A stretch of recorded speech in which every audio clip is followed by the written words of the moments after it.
आप सुन रहे हैं एजी एंटरटेनमेंट की धमाकेदार प्रस्तुति।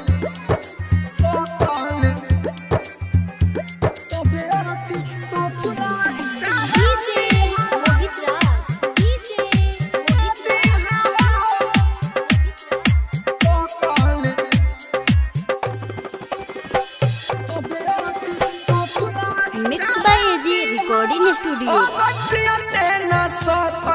देखबू हमारे अगर जियते ना सकल देखबू हमारे तब अथी फुलावा चढ़ा दिहा अगर जियते ना सकल देखबू हमारे तब अथी फुलावा चढ़ा दिहा आखिर सांस ले दिलवा में तू ही बारू आखिर सांस ले दिलवा में तू ही बारू ए पर लिखल बनमावा पढ़ाली हा अगर जियते जे सकल ना देखबू गोरी तब अरथी फुलावा चढ़ा दिहा अगर जियते जे सकल ना देखबू गोरी। आप सुन रहे हैं एजी एंटरटेनमेंट की धमाकेदार प्रस्तुति।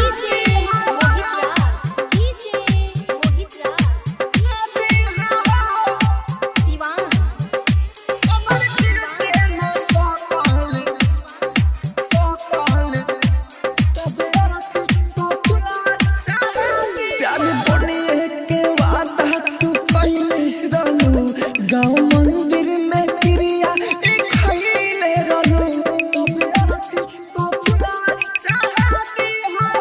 प्यार बनिए के वादा तू पहले रहू गाँव मंदिर में क्रिया खैले रहू का जाने दोसर कावन मिलल बाहो का जाने दोसर कावन मिलल बाहो आके एक बेर ताना ना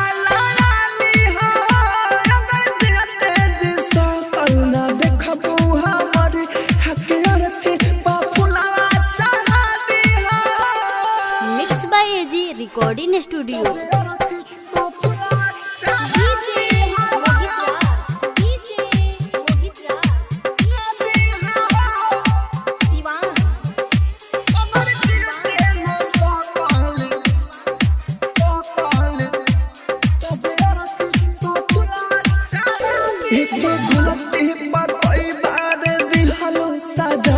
हमारा मौत पर तोहरा आते होई मजा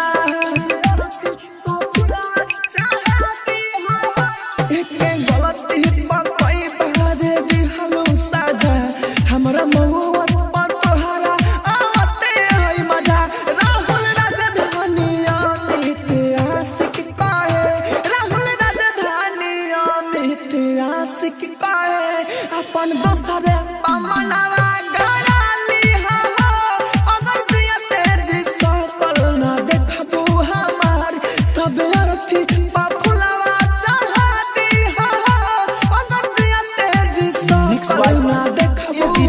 स्टूडियो रोशनपुर सपहा।